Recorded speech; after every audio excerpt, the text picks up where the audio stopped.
इस examination hall का वो इंटेंस प्रेशर है और just one minor date confusion और आपका इंटायर बेसिक स्ट्रक्चर का कॉन्सेप्ट कंप्लीटली रॉन्ग हो जाए। अरे happens all the time. Literally एक सेकंड के लिए सोचो, 1949 और 1950 के बीच का डिफरेंस कैसे एक पूरे नेशन का कॉन्स्टिट्यूशन डिफाइन करता है। एग्जैक्टली तो आज हम इस डीप डाइव में ऐसे ही ट्रिकी फैक्ट्स को डीकोड करेंगे। दोस्तों फटाफट सब्सक्राइब बटन को हिट करो, लाइक दबाओ और नोटिफिकेशन बेल ऑन कर लो so that we never miss out. और हाँ, कमेंट सेक्शन में अपने फेवरेट मेमोरी हैक्स जरूर शेयर करना। हाँ, बिकॉज आज इस डीप डाइव लेक्चर में we are going to do a detail breakdown of exactly 18 UPSC prelims MCQs, starting from pre independence political parties, moving to the constituent assembly formation, preamble के deep meanings और rule of law तक का सफर। एकदम sequential और highly energetic focus के साथ। तो let's jump right into it. The very first one is a 2024 question. The text reads, identify how many pairs are correctly matched. It gives us 4 parties and their leaders. Right, so the broad micro theme here is pre-independence political parties और उनके leaders. Let's call this heading pre-independence political parties and leaders. Makes sense. तो basic concept ये है कि independence इरा के आसपास जो major political parties form हुई, we have to exactly match them with their founding leaders. Exactly. I mean, इसको एक ग्रुप प्रोजेक्ट की तरह सोचो जहां सब अपना अलग सब ग्रुप बना लेते हैं जब आइडियोलॉजी मैच नहीं करती। यही कांग्रेस के अंदर और बाहर हुआ था। So true. Let's do the deep option analysis. The question stem asks for correctly matched pairs. Pair 1 is Bharatiya Jana Sangh with Dr. Shyama Prasad Mukherjee. Which is absolutely correct. Peripheral fact याद रखना, it was formed on the 21st of October 1951. Okay, pair 2 is Socialist Party matched with C. Rajagopalachari. This is totally wrong. Rajagopalachari ने actually स्वतंत्र party बनाई थी 1959 में for classical liberal principles. Right.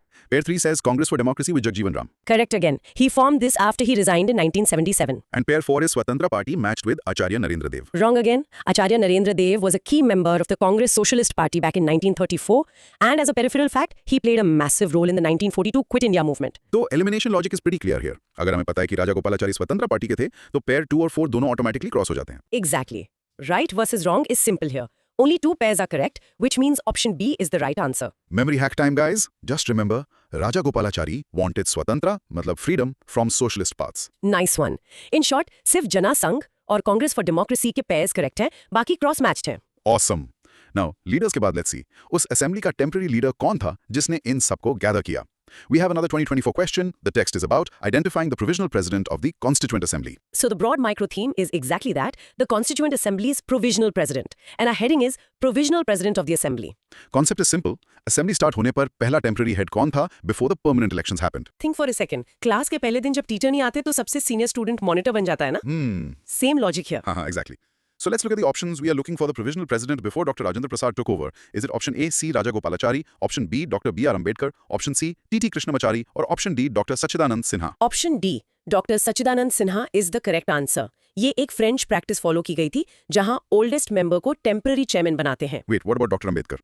People get confused there. Right, but doctor Ambedkar drafting committee के chairman थे, assembly के temporary head नहीं। Doctor प्रसाद permanent थे और डॉक्टर सिन्हा टेम्पररी थे। तो एलिमिनेशन लॉजिक लगाओ दोस्तों। राजागोपालाचारी और कृष्णमाचारी का इनिशियल टेम्पररी प्रेसिडेंसी से कोई रिलेशन नहीं था। Exactly. Memory hack for this is Sinha साहब सबसे सीनियर थे, इसलिए उनको पहली सीट मिली। Love it. In short, oldest member rule के under doctor Sachchidananda Sinha provisional president थे। मूविंग ऑन, असेंबली तो बन गई, पर इस बेसिक डॉक्यूमेंट का एक्चुअल ऑब्जेक्टिव क्या है? We have a 2023 question now. The question text reads, which one of the following best reflects the chief purpose of the constitution of a country? Broad micro theme is the core purpose of a constitution. Let's make the heading the core purpose of a constitution. Conceptually, a constitution basically limits set करता है government की। Right. एक micro story से समझते हैं। Cricket match में rules इसलिए होते हैं ताकि अंपायर या कैप्टन अपनी मर्जी से एक्सेसिव पावर यूज ना करें। Bang on. Let's analyze the options. Question stem check is asking for what best reflects the chief purpose. Option A says it determines the objective for the making of necessary laws. This sounds like directive principles of state policy, right? Yes. Option B says it enables the creation of political offices and a government. Option C says it defines and limits the powers of government. And option D says it secures social justice, social equality, and social security. I mean, these sounds very noble. It does, but option C is the conceptual winner. Constitutional government is by definition a limited government. Its chief purpose is to prevent arbitrary excesses. So, right versus wrong here is that social justice या laws बनाना secondary features हैं. Yes. Primary feature always limitation of power है. Definitely.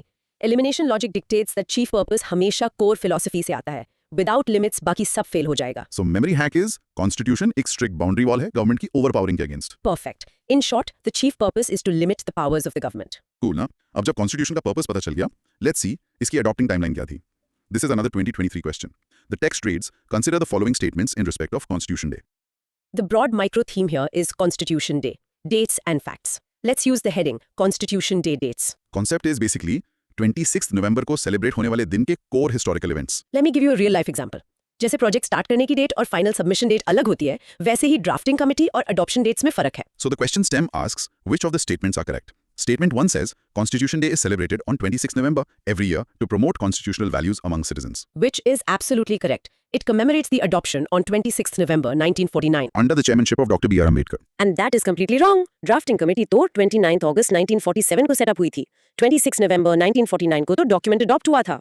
So, right versus wrong में option C is correct, where statement I is correct and statement 2 is incorrect. Exactly. Elimination logic use करो। Chronology में थोड़ा logic लगाओ। 1949 में draft शुरू थोड़ी होगा अगर 1950 में एनेक्ट होना है तो। हाँ, very true. Memory hack guys. August 47 में काम शुरू मतलब drafting. November 49 में final submit मतलब adoption. Beautiful. In short, statement 2 is a historical trap with the wrong year and event. All right, moving to a 2021 question. Constitution enact तो हो गया, but आम आदमी की liberty सबसे बेस्ट तरीके से कैसे बचती है? The question text reads, which one of the following factors constitutes the best safeguard of liberty in a liberal democracy? Broad micro theme is best safeguard of liberty in democracy. Let's keep that as the heading too. The short concept is, liberty को protect करने का सबसे solid mechanism क्या है? Think about a company. अगर HR, finance और operations सब एक ही बॉस के पास हों तो डिक्टेटरशिप आएगी। इन्हें डिवाइड करना पड़ता है। Makes total sense. So the question stem is looking for the best safeguard. Options are A, a committed judiciary, B, centralization of powers, C, elected government, or D, separation of powers. Option D, separation of powers, is the absolute correct answer. Peripheral fact is that the legislature, executive और judiciary अपने functions अलग रखते हैं to check and balance each other. Wait, why not a committed judiciary? Because a committed judiciary is actually a danger to liberty. It usually means they're committed to the ruling party. Centralization causes tyranny, and an elected government can still be authoritarian. So separation ensures कि कोई एक organ दूसरे का function usurp ना करे. Elimination logic is simple. Liberty बचाने के लिए excessive power block करनी होती है. So centralization is instantly eliminated. Exactly. Memory hack here is power divide होगी तभी common man की liberty safe रहेगी. Nice. In short, separation of powers minimizes arbitrary excesses. Now liberty तो है, पर ये मिलती किसको है? Let's check citizenship rules with another 2021 question. The text reads, with reference to India, consider the following statements regarding citizenship. Broad micro theme is single citizenship and domicile rules in India. Let's make the heading single citizenship and domicile. Conceptually, we are defining India में citizen कौन है और domicile का क्या फंडा है. Real life example देखते हैं. India एक joint family की तरह है. यहाँ separate state rooms की कोई अलग ownership नहीं होती, पूरी family एक है. That is a great way to put it. Let's check the statements. Statement 1 says there is only one citizenship and one domicile. Which is correct, right? No separate state citizenship. Yes, in fact, a 2010 Uttarakhand High Court judgment confirmed only one domicile for the entire country. Statement 2 says a citizen by birth only can become the head of the state. That feels wrong. India में naturalized citizen भी president बन सकता है, unlike USA, जहाँ only by birth allowed है. Spot on. Statement 3 says a foreigner, once granted the citizenship, cannot be deprived of it under any circumstances. अरे definitely wrong. Fraud, disloyalty या continuously 7 साल बाहर रहने पर citizenship cancel हो सकती है. Right versus wrong is clear. सिर्फ first statement factually solid है. So option A, one only, is the answer. Elimination logic is easy here. Words like only and cannot be deprived under any circumstance, extreme words है जो mostly traps होते हैं UPSC में. So memory hack is, India में head of state बनने के लिए बस Indian होना काफी है, birth जरूरी नहीं. Yup. In short, extreme statements 2 and 3 wrong थे. Only single domicile concept is true. Okay, now let's go to that exact date जब finally citizens को उनका formal status मिला. This is a 2021 question. The text reads, what was the exact constitutional status of India on 26th January 1950? Broad micro theme is exact constitutional status on Republic Day 1950. Heading will be exact constitutional status in 1950. Concept is basically original preamble के words before amendments. Think of it like a software release. Version 1.0 release होता है. Preamble भी 1950 में version 1.0 था. नए features 1976 में add हुए. Question stem clearly says exact constitutional status on 26th Jan 1950. Option A is a democratic republic. Option B is a sovereign democratic republic. Option C is a sovereign secular democratic republic. Option D is a sovereign socialist secular democratic republic. Option B is correct. Sovereign democratic republic. Peripheral knowledge ये है कि words socialist and secular were added by the 42nd Amendment in 1976 during the emergency. So 1950 में वो exist नहीं करते थे. Right. So option D contains socialist and secular, making it an anachronism for 1950. Elimination logic means date ध्यान से देखो. 1950 पूछा है, so later additions वाले options eliminate कर दो. Memory hack time. SDR in 1950, SS मतलब socialist secular added in 76. Boom. In short, original preamble सिर्फ sovereign democratic republic था. Now your republic चलता कैसे है? Through constitutional government. Let's revisit this theme with another 2021 question. The text reads, constitutional government means what? Broad micro theme is redefining constitutional government. Heading is redefining constitutional government. Basically ये MCQ question 3 जैसा ही है. The concept is restricted authority. Question stem asks what it means. Option A is a representative government of a nation with a federal structure. Option B is a government whose head enjoys nominal powers. Option C is a government whose head enjoys real powers. Option D is a government limited by the terms of the Constitution. Option D is exactly the correct definition. Peripheral fact is that ये term बार-बार exam में आता है. It constrains unfettered exercise of power. Right? Versus wrong is that. बाकी options nominal और real powers या federal structure की बात करते हैं जो सेकेंडरी कैरेक्टरिस्टिक्स हैं, डेफिनेशनल नहीं. Elimination logic is simple. Constitutional limits the government. Memory hack is constitutional equals limited. ये इक्वेशन डायरेक्ट फीड कर लो दिमाग में. In short, a limited government is the only accurate definition here. Okay. अब limits तो ठीक है, पर preamble कोर्ट में कैसे यूज होता है? We have a 2020 question now. The text reads, what is the legal nature of the preamble of the Constitution? Or rather, what is the preamble to the Constitution of India legally? Broad micro theme is the preamble's legal effect. Let's make that our heading too. Concept is basically preamble का Constitution में position और उसकी court enforceability क्या है? सोचो दोस्तों, preamble एक book की इंट्रोडक्शन जैसा है. इंट्रोडक्शन बहुत इंस्पायरिंग होता है, पर चैप्टर के मेन रूल्स के बिना आप उस इंट्रोडक्शन के बेसिस पर केस फाइल नहीं कर सकते. Nice analogy. So the question stem check is asking for the legal status. Option A says it is a part of the Constitution and has the same legal effect as any other part. Wrong. Option B says it is not a part of the Constitution and has no legal effect. Also wrong now. Option C says it is a part of the Constitution and has the same legal effect. Wait, option D says it is a part of the Constitution but has no legal effect independently of other parts. Option D is the winner. Peripheral knowledge here is crucial. Berubari union case 1960 में supreme court ने कहा part नहीं है. Letter Keshavananda Bharti case 1973 में rule reverse किया और कहा preamble part है और अमेंड भी हो सकता है अंडर आर्टिकल 368. Right. तो पार्ट तो है but independently courts में enforce नहीं कर सकते without linking it to other articles. Elimination logic means not a part is outdated and same legal effect is factually incorrect. Memory hack is part है, guide करता है, पर अकेले चल नहीं सकता. In short, option D perfectly captures the Keswananda Bharati essence. Moving forward, preamble की philosophical depth इतनी स्ट्रांग है कि वो इंटरनेशनल ह्यूमन राइट्स से मैच करती है. Here is another 2020 question. The text reads, other than the fundamental rights, which of the following parts of the constitution of India reflect the principles and provisions of the universal declaration of human rights 1948. Broad micro theme is Universal Declaration of Human Rights in Indian Constitution. Heading is UDHR in Indian Constitution. Concept is asking UDHR के principles Indian constitution के किन parts में दिखते हैं, excluding fundamental rights. Real life example देखते हैं.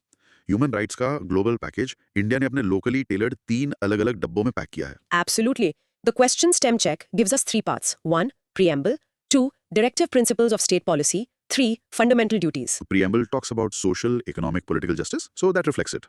DSP talks about right to work, decent standard of living, which matches UDHR articles 22 to 27. And fundamental duties also match because UDHR articles 28 to 30 talk about obligations and duties. Wow. Right versus wrong here is that तीनों ही parts indirectly या directly UDHR को reflect करते हैं. Answer is option D, 1, 2 and 3. Elimination logic is interesting here. अगर पता हो कि rights के साथ ऑब्लिगेशंस मतलब ड्यूटीज भी यूडीएचआर में है तो ऑप्शन 3 काउंट होगा, which makes D the only viable choice. Memory hack is human rights सिर्फ सिटीजन के राइट्स नहीं, डीएसपी की पॉलिसीज और फंडामेंटल ड्यूटीज की ऑब्लिगेशंस का भी पार्ट है. इन शॉर्ट, प्रियम्बल, डीएसपी और ड्यूटीज सभी यूडीएचआर फिलॉसफी शेयर करते हैं. ब्रिलियंट. पॉलिसीज तो डीएसपी में लिख दी, पर उन्हें ग्राउंड पर उतारेगा कौन? Enter bureaucracy. We have another 2020 question. The text reads, which one of the following is an appropriate description of the bureaucracy in India? Broad micro theme is core function of bureaucracy in India. Our heading is core function of bureaucracy. The concept is civil services का main goal democracy में क्या होता है? Let's use a micro story. Ministers architects की तरह blueprint बनाते हैं और ब्यूरोक्रेसी उन इंजीनियर्स और मेसन्स की तरह है जो एक्चुअली बिल्डिंग मतलब पॉलिसीज बनाते हैं. The question stem check is looking for the appropriate characteristic. Option A is an agency for widening the scope of parliamentary democracy. That's political parties का काम. Option B is an agency for strengthening the structure of federalism. That is a structural feature. Option C is an agency for facilitating political stability and economic growth. Broad but not their core technical function. Option D is an agency for the implementation of public policy. And that is the exact answer. Bureaucracy is a body of non-elected government officials. इनकी permanent nature continuity provide करती है even when political executive changes. Elimination logic is straightforward. Bureaucrats executives होते हैं जिनका main word ही implement करना होता है. Memory hack is bureaucracy equals execution or implementation of ground level decisions. In short, option D is the straightforward classical administrative definition. एक ही concept बार-बार पूछता है. Here is yet another 2020 question on the exact same theme. The text reads, a constitutional government by definition is a. Broad micro theme is constitutional government. तीसरी बार. Heading is constitutional government again. Concept is the exact same limited government concept. Question stem check asks for the definition. Option A, government by legislature. Option B, popular government. Option C, multi-party government. Option D, limited government. It has to be option D, limited government. Yes, it limits the government to protect fundamental rights of citizens. Elimination logic is just recognizing that the other options are features of types of democracy, not the absolute definition. Memory hack, guys. तीसरी बार यही सवाल. Limited government is the absolute core. In short, just remember, constitution equals limits on power. Okay, but government अपनी policies implement करते वक्त court से टकराती है. इसका पहला बड़ा example 9th schedule था. We have a 2019 question here. The text reads, the 9th schedule was introduced in the Constitution of India during the Prime Ministership of. Broad micro theme is introduction of the 9th schedule. Let's make that the heading. Concept is, कौन से prime minister के time पर ये controversial schedule आया था? Real life example time, government को जमीन reform करनी थी, लाइक जमींदारी एबोलिशन, पर लोग फंडामेंटल राइट्स का यूज करके कोर्ट चले जाते थे. सो गवर्नमेंट ने एक सेफ लॉकर बनाया जहां लॉ रखो तो कोर्ट चेक नहीं कर सकता. That locker is the 9th schedule. Crazy, right? Question stem check asks for the Prime Minister. Options are A. Jawaharlal Nehru, B. Lal Bahadur Shastri, C. Indira Gandhi, D. Moraji Desai. Option A. Jawaharlal Nehru is correct. It was brought under the First Amendment Act 1951. Peripheral fact, आज इसमें 284 laws हैं और 90% agricultural and land holding related हैं. Wow. Right versus wrong is that 1951 में नेहरू ही थे PM, so the others are historically wrong. Elimination logic is just chronology. First Amendment happened very early. Memory hack is First Amendment, First Prime Minister Nehru, First Safe Locker, meaning 9th schedule. In short, Nehru के tenure में agrarian reforms को protect करने के लिए 9th schedule add हुआ. लेकिन क्या government हर चीज सेफ लॉकर में रख सकती है? रूल ऑफ लॉ ऐसी आर्बिट्ररी पावर्स को रोकती है. We have a 2018 question now. The text reads, which of the following are regarded as the main features of the rule of law? Broad micro theme is main features of rule of law. Heading is features of rule of law. कानून का राज क्या होता है, उसके main points. Real life example make लो. Signal पर red light सबके लिए red होती है, चाहे वीआईपी हो या आम आदमी. This is rule of law in action. The question stem check gives us 4 features. 1. Limitation of powers. Yes, that prevents arbitrary government action. 2. Equality before law. Yes, no one is above the law. 3. People's responsibility to the government. No. Rule of law is about the government's limits, not placing burdens on citizens. Exactly.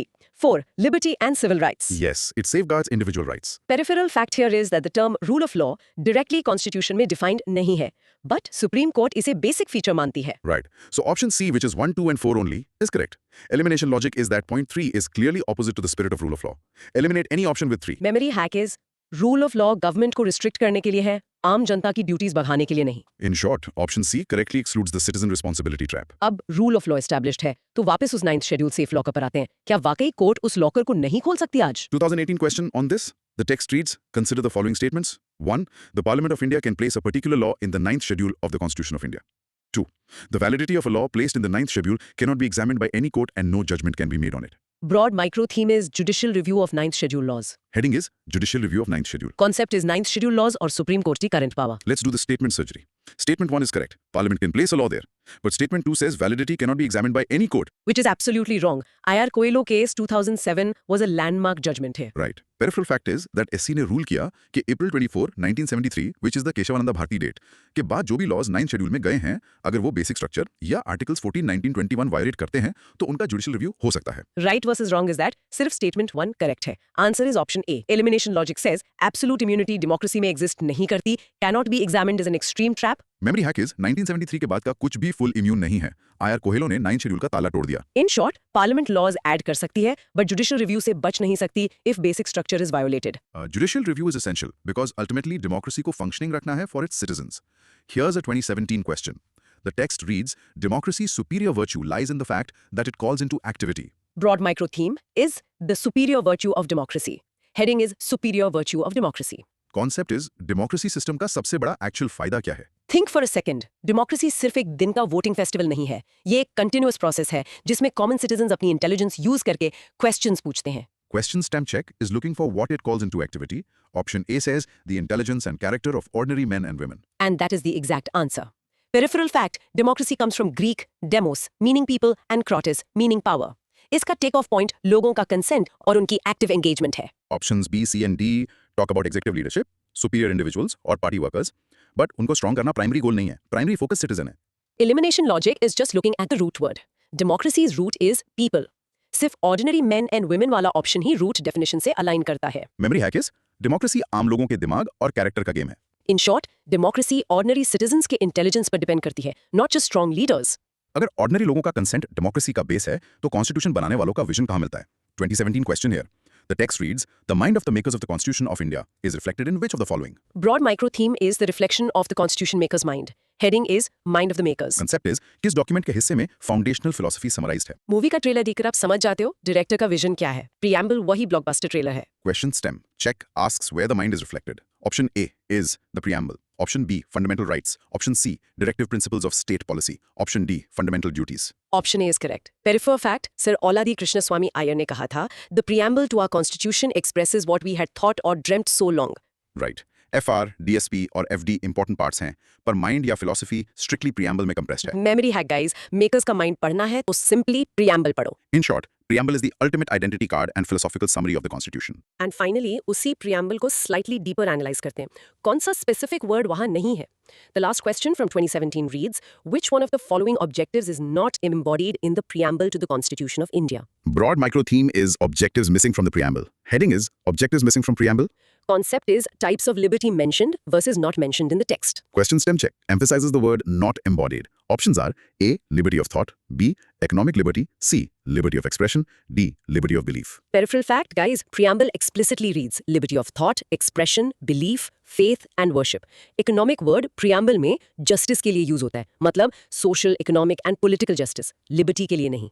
So right versus wrong is that option B, economic liberty, is the correct answer because it is not there. Elimination logic means exact text याद होना जरूरी है.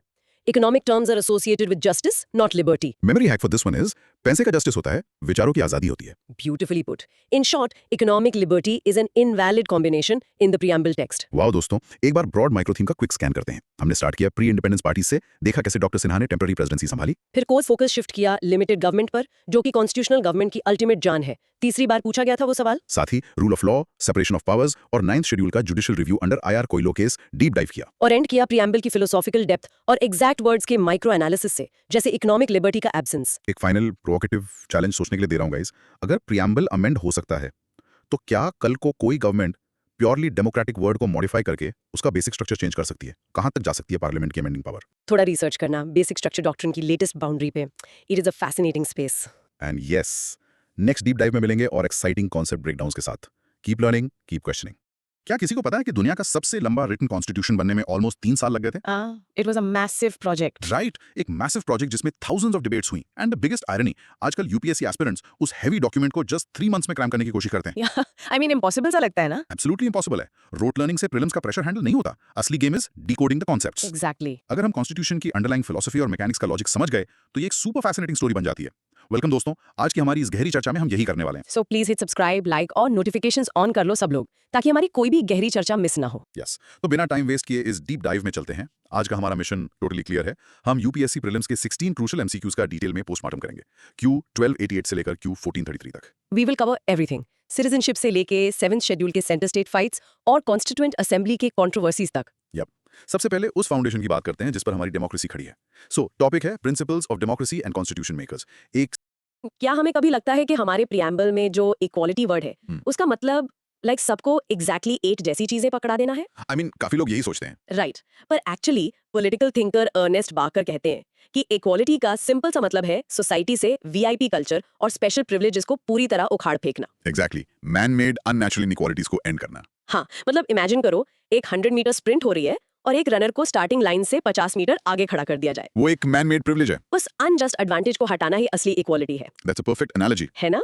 तो अगर ये fundamental logic दिमाग में click कर गया दोस्तों, तो चैनल को जरूर सब्सक्राइब करना और नोटिफिकेशन बटन ऑन कर लेना, क्योंकि आज हम एक मैसिव मैराथन में एंटर कर रहे हैं. ओह एब्सोल्युटली, ये एक लंबा डीप डाइव होने वाला है. बिल्कुल. आज का मिशन है यूपीएससी प्रीलिम्स के Q19 से लेकर Q36 तक के हर एक एमसीक्यू का डीप कंसेप्चुअल ब्रेकडाउन करना. कॉन्सेप्ट्स जैसे प्रीएम्बल, शेड्यूल्स, कॉन्स्टिट्यूएंट असेंबली और हिस्टोरिकल एक्ट्स की ऐसी लेयरिंग खोलेंगे कि सब कुछ एकदम क्रिस्टल क्लियर हो जाएगा.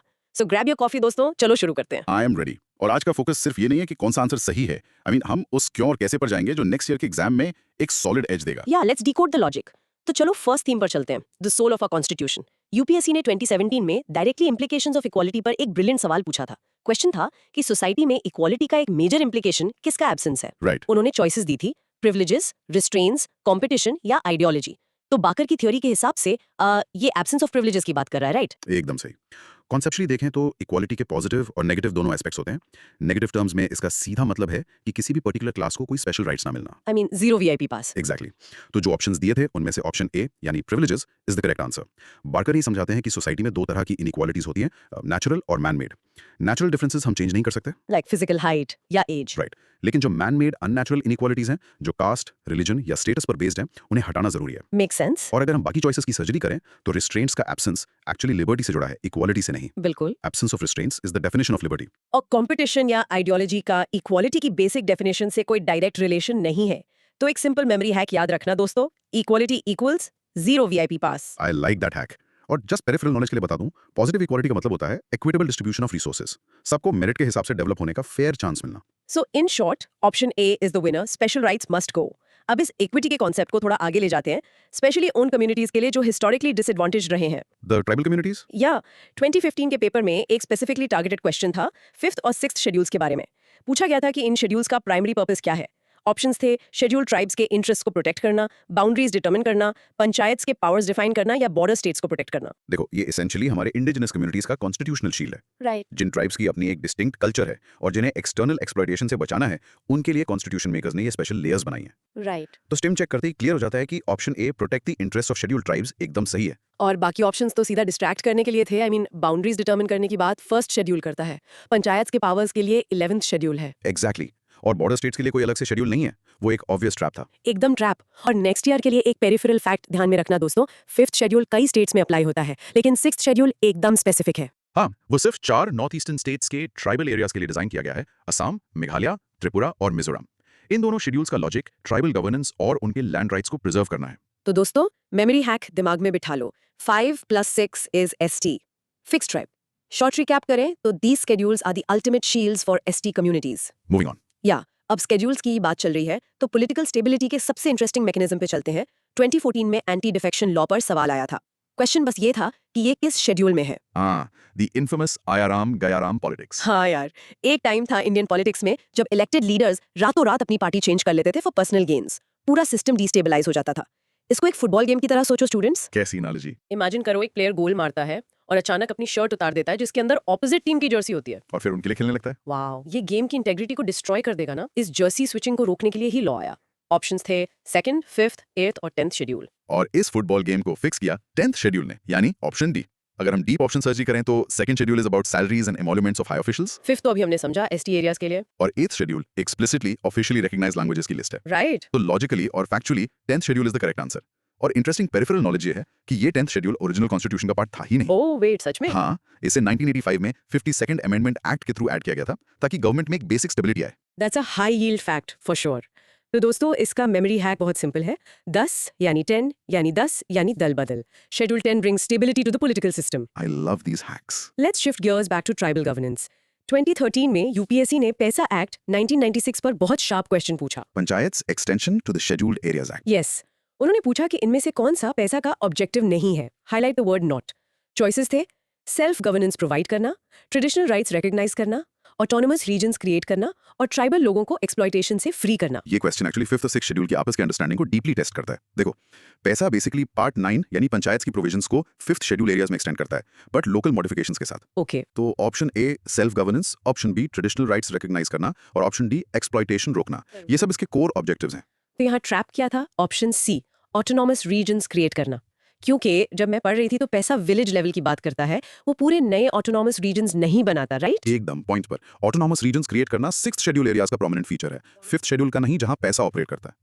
आई सी। पैसा स्टेट को तोड़कर ऑटोनॉमस रीजन्स नहीं बनाता, बल्कि एग्जिस्टिंग विलेज यूनिट को एम्पावर करता है। इसलिए यहाँ option C is the correct answer because it's not the objective. That peripheral knowledge, PESA act specifically उन 10 स्टेट्स में कवर होता है जहां 5th शेड्यूल एरियाज हैं, जैसे आंध्रा, छत्तीसगढ़, गुजरात वगैरह। So the memory hack is clear, PESA empowers the village, it doesn't break the state into autonomous regions. Option C trap था। Perfect. अब गवर्नेंस से निकलकर थोड़ा वापस कोर फिलॉसफी पर आते हैं। Q23 की बात कर रहे हैं। 2013 के ही पेपर में इकोनॉमिक जस्टिस पर बड़ा इंटरेस्टिंग सवाल था। या ये ट्रिकी लगता है काफी लोगों को। पूछा था कि कॉन्स्टिट्यूशन में इकोनॉमिक जस्टिस का ऑब्जेक्टिव कहाँ-कहाँ क्लियरली प्रोवाइडेड है, प्रियम्बल और फंडामेंटल राइट्स में या प्रियम्बल और directive principles of state policy में। फंडामेंटल राइट्स के कुछ और कॉम्बिनेशन भी थे चॉइसेस में। या इकोनॉमिक जस्टिस का कोर आइडिया समझना जरूरी है। इसका मतलब सिर्फ पैसे बांटना नहीं है, तो क्या है? इसका मतलब है वेल्थ और इनकम की ग्लेयरिंग इनइक्वालिटीज को मिटिगेट करना, इकोनॉमिक फैक्टर्स के बेसिस पर डिस्क्रिमिनेशन को एंड करना। प्रियम्बल में तो हम सबने स्कूल में पढ़ा है justice, social, economic and political, तो वो तो पक्का है। पर मुझे हमेशा ना फंडामेंटल राइट्स और डायरेक्टिव प्रिंसिपल्स के बीच में थोड़ी कंफ्यूजन होती थी। ये बहुत कॉमन डाउट है, पर एलिमिनेशन लॉजिक ये है कि फंडामेंटल राइट्स जो पार्ट 3 में है, प्राइमरीली पॉलिटिकल जस्टिस और सिविल राइट्स इंश्योर करते हैं, वो स्टेट के ऊपर नेगेटिव इंजंक्शंस हैं। मतलब स्टेट ये नहीं कर सकता। एग्जैक्टली लेकिन जो directive principles of state policy यानी डीपीएसपी हैं पार्ट 4 में, वो स्टेट पर पॉजिटिव ऑब्लिगेशंस हैं सोशो इकोनॉमिक डेमोक्रेसी लाने के लिए। इसलिए इकोनॉमिक जस्टिस का प्रॉपर घर प्रियम्बल और डीपीएसपी में है, यानी ऑप्शन बी। Got it. और स्पेसिफिकली पेरिफेरल नॉलेज के लिए दोस्तों डीपीएसपी का आर्टिकल 39 डिलिबरेटली कहता है कि स्टेट ऐसी पॉलिसी बनाएगा जिससे वेल्थ का कॉन्सेंट्रेशन कुछ ही हाथों में ना हो और equal pay for equal work मिले, इसे डिस्ट्रीब्यूटिव जस्टिस भी कहते हैं। तो मेमोरी हैक याद रखना, preamble promises it, DPSP applies it. Economic justice lies in preamble and DPSP, not fundamental rights. So true. So justice और equity के principles सेट हो गए, बट इनको एग्जीक्यूट कौन करेगा? हमारी parliamentary government। Q24 में यूपीएससी ने 2013 में एक क्वेश्चन पूछा on the institutional principles of parliamentary government. उन्होंने 3 स्टेटमेंट्स दिए। Let's dissect them. Statement 1, cabinet members को पार्लियामेंट का मेंबर होना चाहिए। Statement 2, ministers hold office till they enjoy confidence in the parliament. Statement 3, cabinet is headed by the head of the state. पूछा था कौन से करेक्ट है? देखो, इंडिया ने यूके का Westminster model of parliamentary democracy अपनाया है, जहां सबसे बड़ा बेसिक रूल है कि एग्जीक्यूटिव अपने एक्शंस के लिए लेजिस्लेचर को डायरेक्टली रिस्पांसिबल है। तो पहला स्टेटमेंट कि कैबिनेट मेंबर्स पार्लियामेंट के मेंबर्स होने चाहिए, ये सही लगता है। अगर कोई मिनिस्टर एमपी नहीं है तो उसे विदिन 6 मंथ्स इलेक्ट होना पड़ता है ना? Yes, that's correct. Statement 1 is true. दूसरा, कॉन्फिडेंस वाली बात, ये तो गवर्नमेंट चलाने का कोर लॉजिक है, collective responsibility. Ministers actually Lok Sabha का कॉन्फिडेंस एंजॉय करते हैं, सो स्टेटमेंट 2 इज करेक्ट। पर तीसरा statement, cabinet is headed by the head of the state, मुझे यहाँ हमेशा से एक लगता था कि क्या प्रेसिडेंट देश का बॉस नहीं होता? ये एक क्लासिक कॉन्स्टिट्यूशनल ट्रैप है, ध्यान से सुनना। Head of the state president जरूर होता है और सब कुछ उनके नाम पे होता है, लेकिन कैबिनेट को हेड प्राइम मिनिस्टर करता है, जो कि हेड ऑफ द गवर्नमेंट है। और दोस्तों, याद रहे कि ये जो कॉन्फिडेंस की बात होती है, ये स्पेसिफिकली लोकसभा के कॉन्टेक्स्ट में होती है। नो कॉन्फिडेंस मोशन सिर्फ लोअर हाउस में लाया जा सकता है। राइट, राज्यसभा में नहीं। तो मेमोरी हैक सिंपल है, नो कॉन्फिडेंस नो गवर्नमेंट, और cabinet runs on confidence, led by the PM not the president. Very well put. चलो अगली थीम पर चलते हैं। Q25 education. 2012 में सवाल आया कि कॉन्स्टिट्यूशन के किन-किन हिस्सों में एजुकेशन पर प्रोविजंस हैं। ये एक बहुत स्वीपिंग क्वेश्चन था। हाँ, ऑप्शंस बहुत ब्रॉड थे। 1 DSP, 2 rural and urban local bodies, 3 5th schedule, 4 6th schedule, 5 7th schedule. मैंने जब पहली बार ये क्वेश्चन देखा था तो मैं सोच रही थी, वेट रियली, क्या एजुकेशन सच में इतने सारे अलग-अलग हिस्सों में फैला हुआ है? एक्चुअली एजुकेशन किसी भी डेमोक्रेसी को बिल्ड करने का फाउंडेशन है, इसलिए कॉन्स्टिट्यूशन मेकर्स ने इसको इंटेंशनली मल्टीपल प्लेसेस पर डीपली एम्बेड किया है। Oh. Let's do the surgery. चलो। डीएसपी के अंदर article 45 directly early childhood care in education की बात करता है, ये ट्रू है। फिर जब हम लोकल बॉडीज की बात करते हैं तो 11th और 12th शेड्यूल में भी education infrastructure like primary schools manage करने की पावर पंचायत और म्युनिसिपैलिटीज को दी गई है। Oh right, local self government. और ट्राइबल एरियाज का क्या? 5th और 6th शेड्यूल में भी एजुकेशन एक्सप्लिसिटली है? एब्सोल्युटली। अनशेड्यूल्स का मेन पर्पस ट्राइबल्स को एक्सप्लॉयटेशन से बचाना और उन्हें इकोनॉमिकली एम्पावर करना है। इस अपलिफ्टमेंट प्रोसेस में promotion of education specially in their own environment एक क्रिटिकल एस्पेक्ट है। काउंसिल्स को इस पे पावर्स होती हैं। और 7th शेड्यूल में तो I know education concurrent list में डीपली फीचर्ड है ही, जहां सेंटर और स्टेट दोनों लॉज बना सकते हैं। ओरिजिनली स्टेट लिस्ट में था, बट 42nd अमेंडमेंट ने इसको कंकरेंट लिस्ट में डाल दिया। वाओ, तो एसेंशियली सारे के सारे पांचों ऑप्शंस बिल्कुल सही थे। Option D 1 2 3 4 and 5 is correct. Education सच में कॉन्स्टिट्यूशन में एवरीवेयर प्रेजेंट है। और just for high yield context, बाद में 86th अमेंडमेंट एक्ट ने आर्टिकल 21A इंसर्ट करके एलिमेंट्री एजुकेशन को फंडामेंटल राइट भी बना दिया था। Yup. So the memory hack is education is everybody's business in the constitution, from local bodies to centralists. अब चलते हैं Q26 पर, थोड़ा वक्त में पीछे। कॉन्स्टिट्यूशन का बेस कहां से आया? 2009 के पेपर में गवर्नमेंट ऑफ इंडिया एक्ट 1935 पर एक क्रोनोलॉजिकल क्वेश्चन था। Historical underpinnings. 2 स्टेटमेंट्स थे। पहला, थर्ड राउंड टेबल कॉन्फ्रेंस के डिस्कशंस ने इवेंचुअली 1935 एक्ट को जन्म दिया। दूसरा, इस एक्ट ने एक ऑल इंडिया फेडरेशन एस्टैब्लिश करने का प्रोविजन रखा था। ऑप्शन थे 1 ओनली, 2 ओनली, बोथ या नन। ये 1935 का एक्ट हमारे मॉडर्न कॉन्स्टिट्यूशन का सबसे बड़ा स्ट्रक्चरल इंजन और ब्लूप्रिंट है। टाइमलाइन बिल्कुल क्लियर है। 1932 की थर्ड राउंड टेबल कॉन्फ्रेंस के बाद एक white paper on constitutional reforms आया, राइट। जिसे ब्रिटिश पार्लियामेंट की जॉइंट सिलेक्ट कमेटी ने रिव्यू किया और वही रिपोर्ट फाइनली 1935 एक्ट का रूप लेती है। तो पहला स्टेटमेंट डेफिनेटली करेक्ट है। और दूसरा स्टेटमेंट ऑल इंडिया फेडरेशन, जहां ब्रिटिश प्रोविंसेस और प्रिंसली स्टेट्स को मिलना था, मुझे याद आ रहा है ये कभी बना नहीं था। ट्रू, वो ग्राउंड पर कभी मटेरियलाइज नहीं हो पाया। लेकिन ध्यान देना, क्वेश्चन पूछ रहा है कि क्या इस एक्ट ने प्रोविजन रखा था। ट्रैप। यस, एक्ट के अंदर ये प्रोविजन बिल्कुल था। ये अलग बात है कि मैक्सिमम प्रिंसली स्टेट्स ने इसमें ज्वाइन करने से साफ मना कर दिया था, इसलिए फेडरेशन कभी एग्जिस्टेंस में नहीं आया, बट कॉन्स्टिट्यूशनल हिस्ट्री में प्रपोजल तो था। तो एसेंशियली दोनों स्टेटमेंट्स करेक्ट है। Option C is the right answer. Great logical flow. The 1935 act was literally the mega blueprint. Third RTC led to it and it dreamt of an all India federation. Memory hack दोस्तों, 1935 Act equals the big blueprint. Exactly. अब जब governance का structure बन गया तो सरकार को चलाने के लिए चाहिए पैसा। Q27 पर आते हैं। 2009 में एक डायरेक्ट सवाल था कि गवर्नमेंट को टैक्सेस और फीस इंपोज करने की पावर किस शेड्यूल में दी गई है। एक मजेदार सवाल करूं, सरकार हमसे टैक्स आखिर किस पावर से लेती है? हाँ, हवा में तो टैक्स नहीं लगा सकती सरकार। आर्टिकल 265 क्लियरली कहता है no tax shall be levied और collected except by authority of law. और उस लॉ बनाने की पावर आती है स्ट्रिक्ट डिस्ट्रीब्यूशन फ्रेमवर्क से। तो ऑप्शंस थे 6th, 7th, 9th और 11th शेड्यूल। अगर हम रॉन्ग ऑप्शंस को एलिमिनेट करें तो 6th schedule specific tribal areas के लिए है, 9th जुडिशियल रिव्यू से बचने वाले लॉज का शेल्टर था, 11th पंचायत का है। इनका प्राइमरी नेशनल टैक्सेशन पावर से डायरेक्ट रिलेशन नहीं है। तो clearly answer option B 7th schedule है, क्योंकि दोस्तों 7th शेड्यूल में ही यूनियन लिस्ट, स्टेट लिस्ट और कॉन्करेंट लिस्ट है। एग्जाम्पल के तौर पर यूनियन लिस्ट की एंट्री 82 एक्सक्लूसिवली पार्लियामेंट को इनकम टैक्स इंपोज करने की पावर देती है। एग्जैक्ट मैकेनिज्म यही है। और अगर हम थोड़ा पेरिफेरल नॉलेज देखें तो जो जीएसटी आया है वो एक ड्यूअल टैक्स स्ट्रक्चर है जिसमें सेंटर और स्टेट दोनों एक साथ टैक्स लेवी करते हैं। राइट, CGST और SGST। बिल्कुल। इस कॉम्प्लिकेटेड कॉन्करेंट टैक्स डांस को इनेबल करने के लिए एक्सप्लिसिटली 101st कॉन्स्टिट्यूशनल अमेंडमेंट करना पड़ा ताकि 7th शेड्यूल और आर्टिकल्स सिंक में आ सकें। Wow, interconnected. तो memory hack, 7th schedule equals power distribution list. All tax powers stem from here. अब दोस्तों ध्यान देना कि यूपीएससी कैसे अपने क्वेश्चंस रिपीट करता है। Q28 पर देखो। I know exactly what you going to say. हाँ, 2008 में उन्होंने पूछा कि किस शेड्यूल में सेवरल स्टेट्स के अंदर शेड्यूल एरियाज के एडमिनिस्ट्रेशन और कंट्रोल के प्रोविजंस हैं। अभी थोड़ी देर पहले ही हमने 2015 का क्वेश्चन डिस्कस किया था। ये बहुत कॉमन ट्रेंड है यूपीएससी का। 5th और 6th शेड्यूल्स उनके एब्सोल्यूट फेवरेट पेन पॉइंट्स हैं। यहाँ क्वेश्चन में स्पेसिफिकली सेवरल स्टेट्स लिखा है, Which immediately separates it from the 4 specific northeastern states of the 6th schedule. Exactly. उन्होंने ऑप्शंस दिए थे 3rd, 5th, 7th और 9th। हम जानते हैं 3rd ओथ्स और अफर्मेशंस के लिए है, 7th अभी हमने टैक्स के लिए डिस्कस किया, 9th लॉज को शील्ड करने के लिए, तो automatically option B 5th schedule बच जाता है। It's beautiful how connected everything is. ये एलिमिनेशन बेस्ट टेक्निक है। एक पेरिफेरल डिटेल ऐड कर दूं दोस्तों, इन 5th शेड्यूल एरियाज में एडमिनिस्ट्रेशन के लिए ट्राइबल एडवाइजरी काउंसिल्स बनती हैं जिनमें अप टू 20 मेंबर्स होते हैं और उसमें से major chunk like 3/4 state assembly के ST MLAs का होना जरूरी होता है। ट्रू। ये उनकी स्ट्रक्चरल ऑटोनॉमी मेंटेन करने के लिए क्रूशियल है।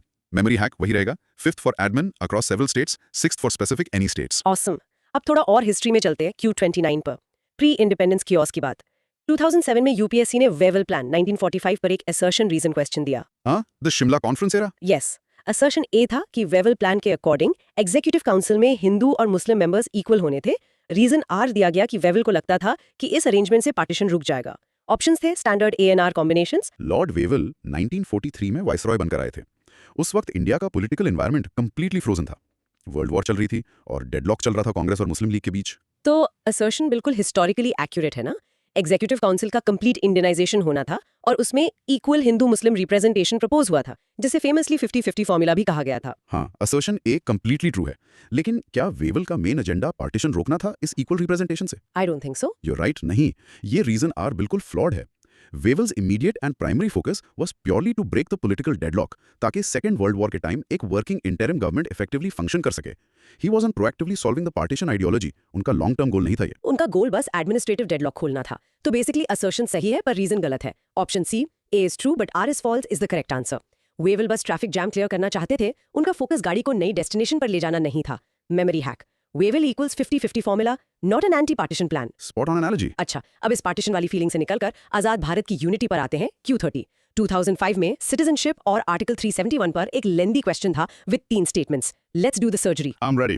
पहला स्टेटमेंट, आर्टिकल 371A से 371I तक की प्रोविजंस नागालैंड, आसाम, मणिपुर, आंध्रा, सिक्किम, मिजोरम, अरुणाचल और गोवा के रीजनल डिमांड्स को मीट करने के लिए इंसर्ट किए गए थे।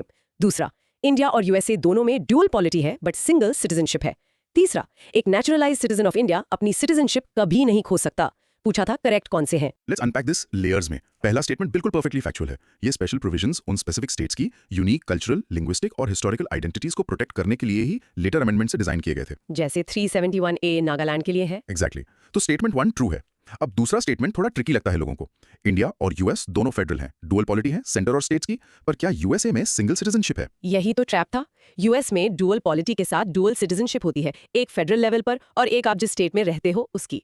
जबकि इंडिया में डुअल पॉलिटी होने के बावजूद सिर्फ एक सिंगल इंडियन सिटीजनशिप है। राइट, यूएस सिंगल सिटीजनशिप नहीं फॉलो करता, तो दूसरा स्टेटमेंट एलिमिनेट हो गया क्योंकि उसने बोला दोनों का सिंगल है। और तीसरा स्टेटमेंट में एक एक्सट्रीम वर्ड छुपा है दोस्तों, नेवर बी डिप्राइव्ड। ऐसे एब्सोल्यूट वर्ड्स पर हमेशा रेड फ्लैग दिखना चाहिए। क्या कोई नेचुरलाइज्ड सिटीजन सच में इनविंसिबल होता है? बिल्कुल नहीं।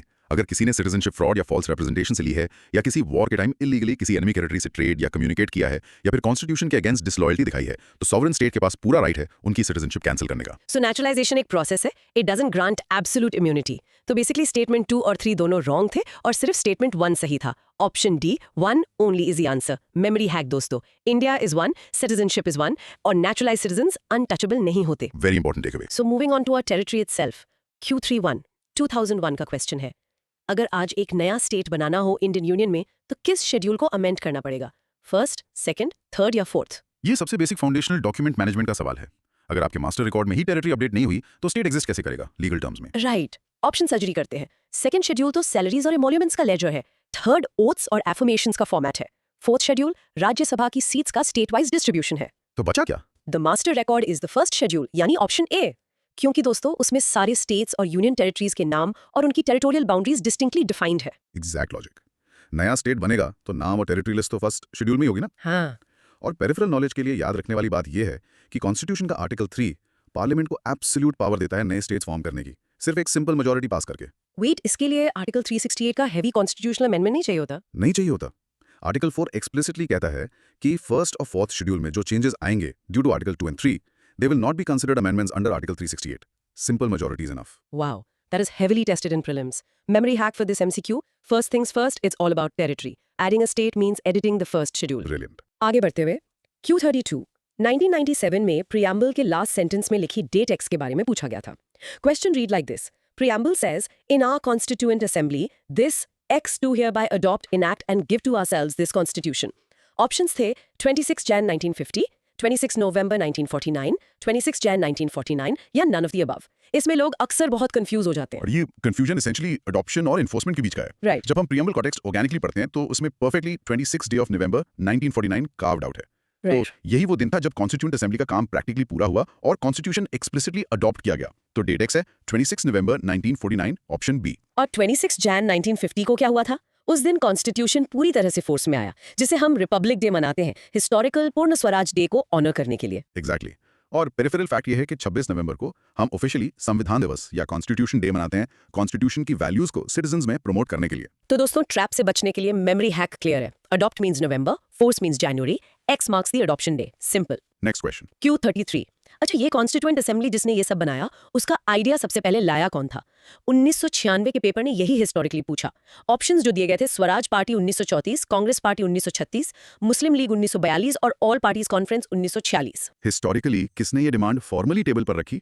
अगर हम फैक्ट्स ट्रेस करें तो पहली official institutional demand Swaraj party ने मई 1934 में रांची में एक फॉर्मल रेजोल्यूशन पास करके की थी। उनका रेजोल्यूशन था कि इंडियंस की अपनी बनाई असेंबली होनी चाहिए based on adult franchise. Right. तो option A Swaraj party in 1934 is the indisputable correct answer. हाँ, और बाद में 1935-36 के आसपास कांग्रेस ने भी इस आइडिया को ऑफिशियली अपना सेंट्रल स्टैंड बना लिया था at the Faizpur session, I think. एक और पेरिफेरल फैक्ट दोस्तों जो बार बार आता है, इंडिविजुअल विजनरी लेवल पर M.N. रॉय, जो कम्युनिस्ट मूवमेंट के पायनियर थे, उन्होंने सबसे पहले 1934 में ही एक ऐसी असेंबली का कॉन्क्रीट आइडिया आउटलाइन किया था। Yes. M.N. Roy provided the individual thought, but as a party, Swaraj Party was the first. The timeline validates option A. Memory hack for students, Swaraj equals self rule equals first idea. I like it. जब ये assembly बनी और 1946 में cabinet mission plan के under interim government setup हुई, तो उसके administrative dynamics काफी इंटरेस्टिंग थे। Q34 में यूपीएससी ने 1995 में पूछा कि इस इंटरिम गवर्नमेंट में एग्जीक्यूटिव काउंसिल का वाइस प्रेसिडेंट कौन था? ऑप्शंस थे जवाहरलाल नेहरू, एस राधाकृष्णन, सी राजगोपालाचारी या डॉक्टर राजेंद्र प्रसाद। जब मैंने पहली बार पढ़ा था तो लगता था वाइस रॉय तो मैं थे ही, वाइस प्रेसिडेंट कौन होगा? वही तो। Yes. Viceroy lord Mountbatten and earlier Wavell legally the president of the executive council थे, लेकिन रियल इंडियन लीडरशिप को डी फैक्टो पावर हैंडल करने के लिए वाइस प्रेसिडेंट की पोजीशन दी गई थी। It was meant to function like a prime minister's role. और अगर हम चॉइसेस ब्रेक करें तो सी राजागोपालाचारी तो एजुकेशन डिपार्टमेंट हैंडल कर रहे थे उस अर्ली सेटअप में, doctor Rajendra Prasad food and agriculture head थे, डॉक्टर राधाकृष्णन तो उस अर्ली इंटरिम सेटअप के मेन एग्जीक्यूटिव मेंबर ही नहीं थे। Exactly. The driving force, the vice president of the executive council and de facto head was Jawaharlal Nehru. Option A. उन्होंने ही external affairs और commonwealth relations को majorly steer किया उस volatile pre independence time में। Awesome. Memory hack, Nehru was VP before he became PM. Interimship उन्हीं ने steer की थी। अब इस कॉन्स्टिट्यूएंट असेंबली के ऑपरेशन के बारे में ही बात करते हैं Q35 पर। 1993 के पेपर में बड़ा कंसेप्चुअल ब्रेकडाउन आया था इसके कॉम्पोजिशन पर। ये एक बहुत ही डिटेल्ड क्वेश्चन था। हाँ, उन्होंने 4 स्टेटमेंट्स दिए थे। Let's look at them. Statement 1, it was not based on adult franchise. Statement 2, it resulted from direct elections. Statement 3, it was a multi-party body. Statement 4, It worked through several committees. पूछा कौन से true हैं? देखो, एक बहुत common misconception है लोगों को कि हमारा कॉन्स्टिट्यूशन पूरे देश ने नेचुरली यूनिवर्सल वोटिंग से डायरेक्ट इलेक्ट करके बनाया. Ground reality was very different due to the circumstances of 1946. हाँ. Let's analyze statement 1. Not based on adult franchise. ये स्टेटमेंट ट्रू है क्योंकि वोटिंग का राइट सिर्फ उनके पास था जिनके पास प्रॉपर्टी, टैक्स और एजुकेशन के क्राइटेरिया थे. सो लिमिटेड फ्रेंचाइज थी. Wait. Actually, question was, which of the following are true regarding Constituent Assembly? उन्होंने ऑप्शंस इस तरह दिए थे. The trick is, पहला ऑप्शन था, it was based on adult franchise. Mostly UPSC framing puts it positively to trap. अगर limited था, तो based on adult franchise is false. Right. Let's assume the standard framing. Statement 1, adult suffrage, false. Statement 2, direct election, false. क्योंकि provincial legislative assemblies के members में indirectly elect किया था assembly के members को single transferable vote से. Exactly, indirect election था, direct नहीं. तो पहले दोनों concepts eliminate हो जाते हैं. लेकिन बाकी दो स्टेटमेंट्स परफेक्टली ट्रू हैं. स्टेटमेंट 3 कि एक मल्टी पार्टी बॉडी थी. एब्सोल्युटली. जिसमें कांग्रेस डोमिनेंटली थी, बट मुस्लिम लीग इनिशियली और कई रीजनल रिप्रेजेंटेशंस, यूनियनिस्ट्स, कम्युनिस्ट्स सब थे. और स्टेटमेंट 4, नेचुरली इतना बड़ा और कॉम्प्लेक्स टास्क कमिटीज के बिना नहीं हो सकता था. Assembly work through various committees. 8 major और कई सारी minor committees. Drafting committee led by doctor Ambedkar, union powers committee led by Nehru, सब ने मिलकर काम किया. तो सिर्फ स्टेटमेंट्स 3 और 4 करेक्ट हैं. Option C is the winner. Not a direct election, but a highly organized multi-party effort. Memory hack, indirect, diverse, committee-driven. Okay, we have arrived at the final milestone, Q36. 1993 में ही comparative federalism का एक solid question था कि India और America के federal system में क्या common characteristic हैं. Comparative constitutions always throws good questions. Options थे single citizenship, 3 lists in the constitution, dual judicial system या एक फेडरल सुप्रीम कोर्ट जो कॉन्स्टिट्यूशन को इंटरप्रेट करे. We can deduce this logically through elimination. India basically single citizenship follow करता है from Article 5 to 11. US completely dual citizenship follow करता है. तो वो तो कॉमन फीचर नहीं है. Option B, 3 list. इंडिया में डिटेल में 3 लिस्ट हैं, union, state, concurrent, 7th schedule में. जबकि यूएस में फेडरल गवर्नमेंट के पास इन्यूमरेटेड पावर्स हैं और रेजिडरी पावर्स एक्सटेंसिवली स्टेट्स के पास हैं. They don't have this exact 3 list exhaustive structure. Correct. Option C, dual judicial system. ये सिर्फ यूएस का मार्कर है जहां फेडरल और स्टेट कोर्ट्स का अलग डोमेन है. इंडिया में हम एक completely integrated single judicial hierarchy maintain करते हैं, सुप्रीम कोर्ट से लेकर हाई कोर्ट्स और लोअर कोर्ट्स तक. तो ये भी कॉमन नहीं है. तो एलिमिनेट करके सिर्फ ऑप्शन डी बचा, federal supreme court for interpretation of the constitution. दोनों मैसिव डेमोक्रेसीज के पास एक ऐसी हाईएस्ट इंडिपेंडेंट कोर्ट है जो कॉन्स्टिट्यूशनल इंटरप्रिटेशन का अल्टीमेट एम्पायर है. प्रिसाइजली. इनफैक्ट दोस्तों, इंडिया ने जुडिशियल रिव्यू और इंडिपेंडेंस ऑफ जुडिशरी का ये फाउंडेशनल कॉन्सेप्ट प्राइमरीली यूएसए से ही अपने फ्रेमवर्क में एम्बेड किया है. डिस्पाइट मैसिव स्ट्रक्चरल डिफरेंसेस, दोनों सिस्टम्स एक सुप्रीम जुडिशियल अंपायर पर ट्रस्ट करते हैं रूल बुक को डिफाइन करने के लिए. Wow, supreme court is the ultimate umpire in both Nations. This is the memory hack. यार क्या mind blowing massive marathon session था ये. Q19 से Q36 तक 18 कॉम्प्लेक्स क्वेश्चंस एकदम डिटेल और लॉजिक के साथ डीकोड हो गए. I agree, it was intense but so rewarding. Let's do a super quick conceptual wrap up for everyone. Yeah, please summarize the core of all this. In 18 topics का absolute core basically ये है दोस्तों. First, हमने ये realise किया कि constitution strictly कोई dry legal rule book नहीं है. ये हिस्टोरिकली इक्वालिटी और इकोनॉमिक जस्टिस का एक मैसिव सोशियो पॉलिटिकल प्रॉमिस है जो प्रीएम्बल और डीएसपी में दिखता है. राइट. सेकंड, जो शेड्यूल्स हैं हमारे, स्पेशली 5th, 6th, 7th और 10th, वो इस जाइंट डाइवर्स देश का एक्चुअल एडमिनिस्ट्रेटिव मैनेजमेंट सिस्टम है. पावर्स डिस्ट्रीब्यूट करते हैं और माइनॉरिटीज को प्रोटेक्ट करते हैं. एंड थर्ड, 1935 के एग्जॉस्टिव एक्ट से लेकर वेवल प्लान के 50-50 फॉर्मूला और कॉन्स्टिट्यूएंट असेंबली के इंट्रिकेट इनडायरेक्ट इलेक्शंस तक हमारा पॉलिटिकल एवोल्यूशन रैंडम नहीं था. एक कंटीन्यूअस हाईली लॉजिकल सीक्वेंस का रिजल्ट है. Absolutely brilliant logic. हर एक क्वेश्चन एक दूसरे से जुड़ा हुआ है. दोस्तों, अब एपिसोड इस डीप डाइव के एंड में एक थॉट प्रोवोकिंग चैलेंज सिर्फ आपके लिए. थोड़ा अपने दिमाग के घोड़े दौड़ाना. What's the challenge? हमने Q36 में देखा कि इंडिया और यूएस दोनों फेडरल है और दोनों के पास एक स्ट्रॉन्ग सुप्रीम कोर्ट है कॉन्स्टिट्यूशनल इंटरप्रिटेशन के लिए. लेकिन जरा मॉडर्न रियलिटी में सोचो, अगर आज 21st सेंचुरी में आर्टिफिशियल इंटेलिजेंस, डेटा प्राइवेसी और डीप साइबर स्पेस रेगुलेशंस को हैंडल करने के लिए कॉन्स्टिट्यूशन में एक नया मान लो 13th शेड्यूल बनाना पड़े, Oh, interesting scenario. तो कंसेप्शनली उस पर किसका प्राइमरी कंट्रोल होना चाहिए? सेंटर का थ्रू यूनियन लिस्ट ताकि पूरे देश भर में एक यूनिफॉर्मिटी और स्ट्रिक्ट नेशनल सिक्योरिटी रहे, या स्टेट्स का ताकि वो अपने लोकल टेक कल्चर और पेस के हिसाब से उसे रैपिडली अडैप्ट कर सके? That is a phenomenal question. Tech innovation versus national standard. है ना?